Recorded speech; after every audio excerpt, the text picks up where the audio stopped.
Sometimes, our passion and dedication lead us to the very edge of danger. This is precisely what happened to freelance photographer Robert Landsburg, who found himself standing too close to an active volcano at Mount St. Helens. His goal? To capture the awakening of this colossal giant, a pursuit that had driven him to the mountain since April. With unwavering determination, he climbed treacherous slopes, seeking good views and documenting the volcano's change over several weeks. The outcome? Stunning photos that witnessed nature's incredible fury. Yet, his relentless pursuit of the perfect picture led to a tragic event.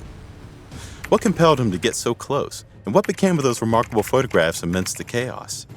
Join us as we delve into the grappling tale of one man's passion, obsession, and the devastating forces of Mount St. Helens. On the morning of May 18, 1980, photographer Robert Landsburg set out on a 7-mile hike from the summit of Mount St. Helens, nestled in the Cascades mountain range. Armed with his trusty camera, he had a simple goal: to capture the gradual changes taking place in this picturesque landscape. At the time, the volcano seemed calm. It had been 4 days since any eruptions, with only the occasional release of gas from its vents, like a simmering pressure cooker letting off steam. Deep below the surface, seismic activity had been rumbling since late March. The northern face of the mountain was slowly deforming, causing it to bulge outward. About 6 miles to the north, the serene Spirit Lake sat, dotted with a few homes and cabins. Most of them were empty, as residents had evacuated. However, one stubborn soul, 83-year-old Harry R. Truman, refused to leave, staying put in his Mount St. Helens lodge. 5 miles from the summit, a United States Geological Survey, or USGS, volcanologist and geologist named David Johnston was stationed at an observation post. Over the past month, he had been carefully studying the volcanic gases, and he strongly advised officials not to reopen the surrounding area to the public. The story of Mount St. Helens' awakening began in 1980 with a series of small earthquakes. Prior to 1972, seismologists hadn't ever been monitoring this region for earthquakes. From January 1975 to early 1980, only 44 quakes had been recorded in this area. But in March 1980, things took a different turn. Small tremors, like the early notes of an ominous symphony, hinted at possible volcanic activity. Then, on March 20th, 1980, a 4.2 magnitude earthquake struck just northwest of the summit, triggering avalanches from the snowy peak. The next day, it happened again. Concerns grew, and the United States Forest Service, or USFS, wisely closed off access above the tree line due to fears of earthquake-induced avalanches. By March 24th, scientists were increasingly convinced that these earthquakes were a warning sign of renewed volcanic activity. Any lingering doubts were obliterated on March 27, when witnesses near the volcano heard a thunderous boom.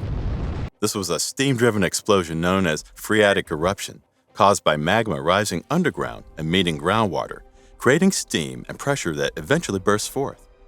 A dark plume from the explosion soared an astonishing 7,000 feet above the volcano. The lead-up to the cataclysmic eruption of Mount St. Helens was marked by a surreal atmosphere. Tourists and curious onlookers gathered at viewpoints, such as Silver Lake, which was approximately 30 miles away from the volcano. The USGS described it as a carnival-like atmosphere, but beneath the spectacle, tension simmered.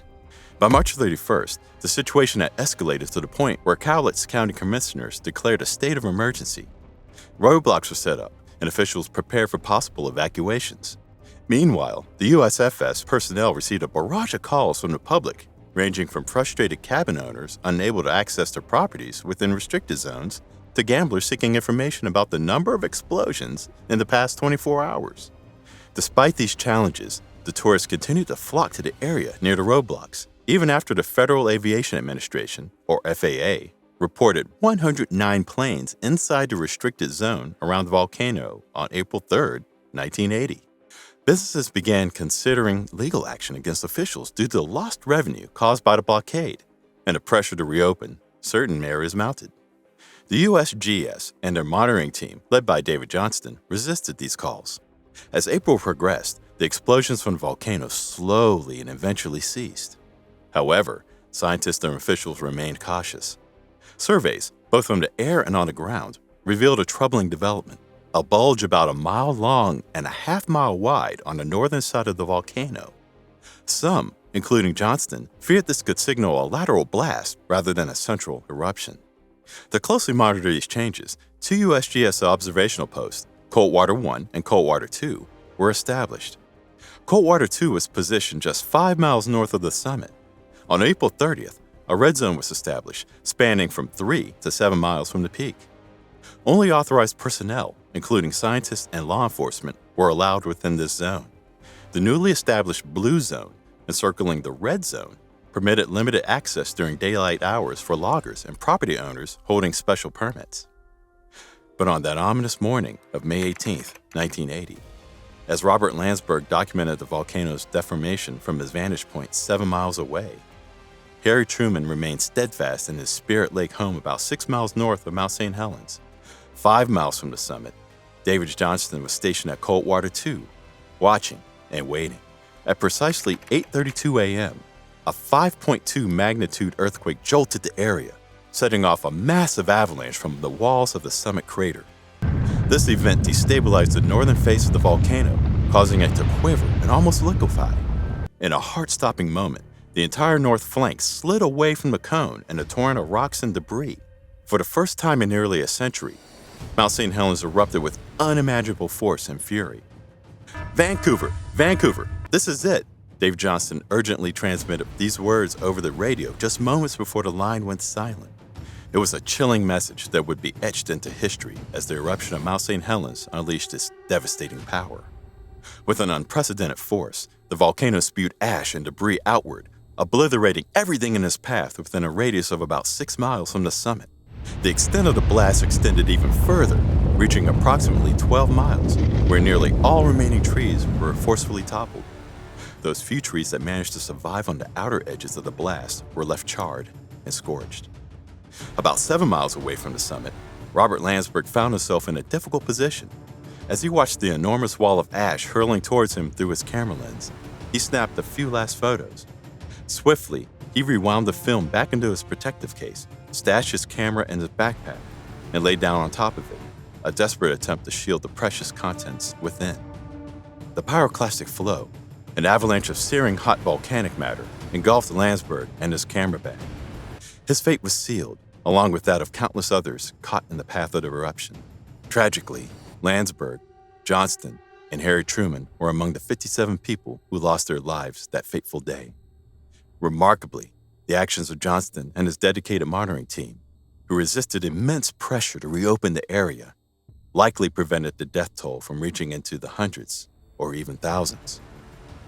17 agonizing days later, Landsburg's body was discovered, and while the film of his camera had suffered some heat damage, it remained miraculously intact. The haunting photographs he captured of the eruption and the encroaching wall of ash would later grace the pages of the January 1981 issue of National Geographic, forever preserving the memory of that dreadful day. Now, more than 4 decades have passed, and the scars left by Mount St. Helens are still healing. Wildlife has slowly begun to return to the once devastated blast zone as new vegetation takes root. However, some areas have never fully recovered. Mount St. Helens, once Washington State's 5th tallest peak, lost a staggering 1,300 feet from its former height of 9,677 feet, as reported by the USGS.